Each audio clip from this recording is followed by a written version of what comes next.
Alguém aqui faria um crosslinking num paciente jovem com ceratocone em evolução e córnea de 390 micra?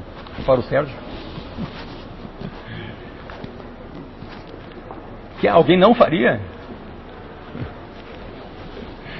É bem conhecido que o crosslinking de colágeno é o principal tratamento quando se deseja cessar a progressão das ectasias, né?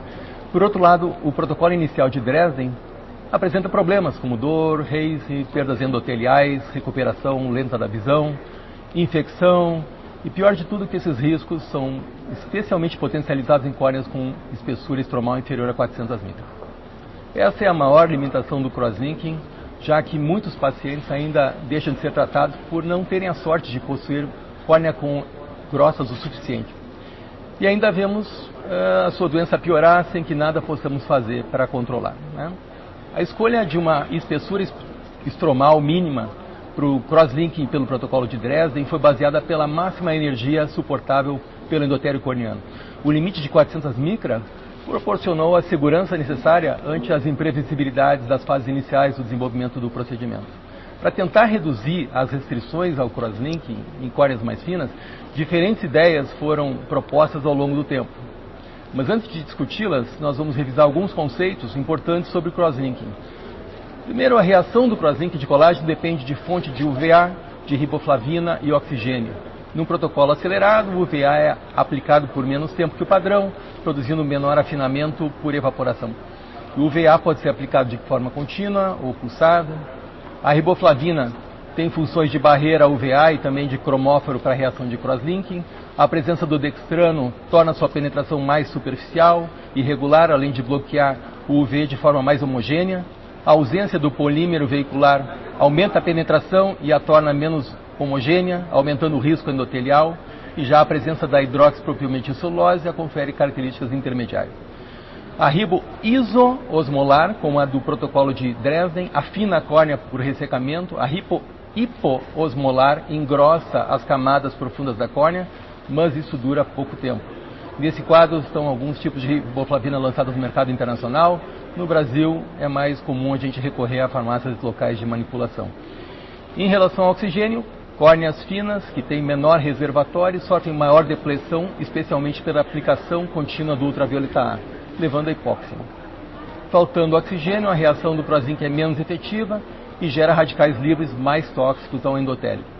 O epitélio corneano funciona como barreira à penetração da riboflavina, UVA e o oxigênio, dificultando o crosslinking e ao mesmo tempo mitigando seus potenciais para-efeitos ao endotélio. Córneas finas são bem menos beneficiadas pelos efeitos e sofrem mais os para-efeitos do crosslinking. A linha de demarcação é a interface entre a zona tratada, mais superficial, e a não tratada. E essa linha é visível, mais visível, entre as 2 primeiras semanas e os 6 primeiros meses do procedimento, sendo muito usada para estimar a profundidade e o efeito do crosslinking. No crosslinking em córnea acima de 400 micra pelo protocolo de Dresden, a linha de demarcação se posiciona em torno de 313 micra. Quanto mais profunda é essa linha, maiores são os riscos ao endotélio corneano. Em caso de hipóxia, mais comum em córneas finas e em também procedimentos acelerados, podemos paradoxalmente nos deparar com uma baixa eficiência do crosslinking em presença de uma linha de demarcação profunda. A riboflavina com dextran, presente no protocolo de Dresden, superficializa a linha de demarcação, enquanto a ribo com hidroxipropilometilcelulose tende a aprofundá-la mais. É necessário também enfatizar a importância de termos um paquímetro no centro cirúrgico sempre que fizermos um crosslinking em córnea sub 400. Dito isso, um pouquinho sobre as diferentes opções. A ribo hipoosmolar foi talvez a primeira solução especialmente concebida para o crosslinking em córneas finas. A ribo isoosmolar do protocolo de Dresden leva ao afinamento corneano por excesso de evaporação. Em 2009, Rafez e colaboradores utilizaram a ribo hipoosmolar para produzir edema estromal em córneas finas de portadores de ceratocone.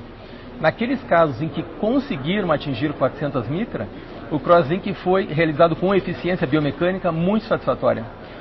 Segundo esses autores, como o edema induzido ficou abaixo da camada do crosslinking, a resistência biomecânica obtida com a ribo hipoosmolar foi comparável à da ribo isoosmolar do protocolo de Dresden.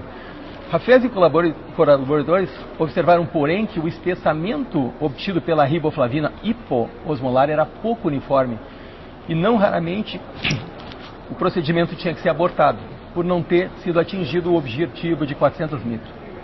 Esse foi o grande motivo para que outras opções foram procuradas para o crosslink em córneas finas. Um relato de 2 casos publicados por Quinones e colaboradores em 2009 deu origem a um novo tipo de tratamento para córneas finas abaixo de 400 micras. Nessa técnica, em que o epitélio só é removido nas áreas onde a paquimetria é maior do que 400 micras, os autores obtiveram estabilização das ectasias com um segmento de 9 meses. Ao descrever a sua série de 10 casos bem-sucedidos, Mazzotta e colaboradores batizaram o procedimento como técnica de crosslinking por ilhas epiteliais. Nesse estudo, nas áreas onde foi mantido o epitélio intacto, a linha de demarcação se posicionou 100 micra acima. Essa característica se relaciona à proteção endotelial conferida pelas ilhas do epitélio, que atenuam a radiação UVA, reduzem localmente a concentração da riboflavina estromal e atuam como espessante natural da córnea. Em seu estudo de 2017, em que foi usada hipoosmolar com Dextran em 19 olhos, Cagil e colaboradores relatam a interrupção da progressão do ceratocone 12 meses de acompanhamento com perdas endoteliais comparáveis às do protocolo de Dresden. Nesse trabalho, com microscopia confocal, Caia e colaboradores somente observaram danos endoteliais abaixo das áreas desepitelizadas. A possibilidade de realizar um crosslinking com a eficácia do protocolo de Dresden e com a segurança somente proporcionada pela não remoção do epitélio corneano é, sem dúvida, o maior objetivo de todos que estudam o assunto. Sua base teórica parte do uso de substâncias ou equipamentos capazes de modular a forte barreira do epitélio corneano, a penetração da riboflavina, a radiação do UVA e a presença do oxigênio. Tais características, aparentemente ideais para prover proteção endoteliais, têm, por outro lado, impedido que se obtenha a cessação da evolução da ectasia por esse método. Nesse estudo de 2009, substâncias indutoras de dano epitelial, como cloreto de benzalcone, DTA, trometamol e tetracaína, permitiram um aumento de 64% na resistência corneana de cobaias ante os 320% obtidos com epitélio removido. Já em seu trabalho em córneas de porcos, de 2014, Botosi e colaboradores concluíram que a limitação da penetração da riboflavina é a principal responsável pela redução do crosslinking em córneas com epitélio intacto. Apesar dos inúmeros estudos já realizados, o entendimento dos condicionantes do crosslinking transepitelial ainda não foi totalmente desvendado. Mas considerando que o epitélio é o melhor protetor contra os danos endoteliais, pode estar aí a solução para o crosslinking em córneas finas. Em 2012, Jacob e colaboradores descreveram o CACXL, ou crosslinking assistido por lente de contato. Nessa técnica, posiciona-se uma lente de contato hidrofílica Soflen 59 Dales, sem filtro UVA, embebida em riboflavina, por sobre a córnea desepitelizada também tratada com riboflavina. Os cuidados habituais dos outros métodos para córneas finas são mantidos, quanto à paquimetria intraoperatória, produção de edema quando necessário, aplicação do UVA e etc. Com isso, promove-se uma atenuação em torno de 30% nas reações de crosslinking. A técnica foi inicialmente indicada para córneas desepitelizadas entre 350 e 400 micra, mas atualmente tem sido empregada com sucesso mesmo em córneas mais finas. A córnea humana e a Soflen 59 apresentam permeabilidade a oxigênio semelhante, mas é maior a resistência oferecida pela lente à transmissão do UVA e à difusão da riboflavina pelo estroma corneano. Justifica-se assim a redução na eficácia e a maior proteção endotelial obtida pelo seu uso. Esse comparativo com outras lentes sugere que no futuro talvez se possa individualizar a escolha da lente de contato conforme as características do paciente a ser tratado. Em 2021, começamos em 2003, estamos em 2021, Hafez e colaboradores publicaram seu protocolo sub-400, baseado na lei de difusão de Fick e na lei de absorção de Beer-Lambert. Esse modelo teórico já havia se correlacionado fortemente com o enrijecimento biomecânico em córneas de porcos, de ratos e de coelhos.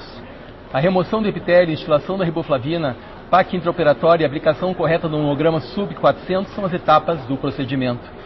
O protocolo sub-400 personaliza o tempo de irradiação a ser aplicado para córneas de diferentes paquimetrias estromais.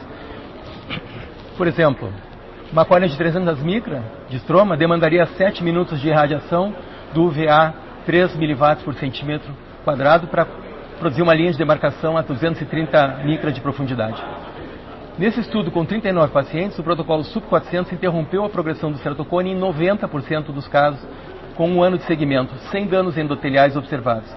A córnea mais fina tratada tinha 325 micra, com o epitélio 214 após a desepitelização, tem que ter bastante cuidado. Mais recentemente, foi divulgada a existência da segunda geração do protocolo SUP 400, em que foram modificados parâmetros para aumentar os efeitos, a velocidade e a segurança do procedimento.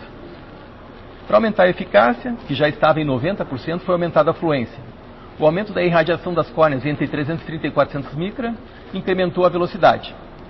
E para melhorar a segurança, adotaram o VA pulsado, ribo com maior absorção anterior, PAC intraoperatória e fizeram ajustes no algoritmo. Infelizmente, os dados mais relevantes sobre esse novo protocolo vão ter que ficar para uma outra oportunidade. Não achei publicação.